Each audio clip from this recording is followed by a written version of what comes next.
The Advocacy Lab is a nonprofit organization that comes into New York City public schools to support teachers and students to learn about human rights violations throughout the world. We've prepared and organized field trips to visit 2 representatives in Brooklyn, and we were lobbying to stop the genocide in Darfur, and it was amazing. The kids felt so empowered.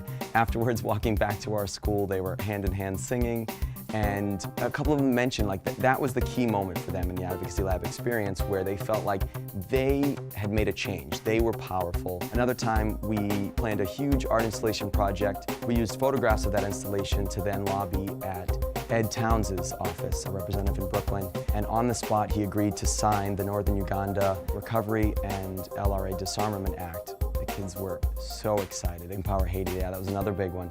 Created, some of these were 4 feet tall, letters that spelled out the words Empower Haiti, to show these kids that their work in a classroom doesn't have to just stay in the classroom, and in the school it can go out and start teaching adults, not just other children.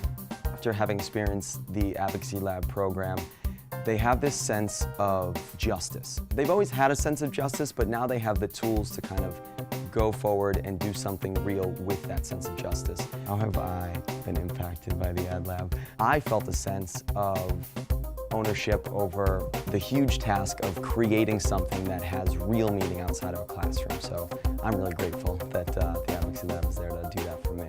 I had one student who was particularly affected by the Advocacy Lab who went and got an internship at the ACLU.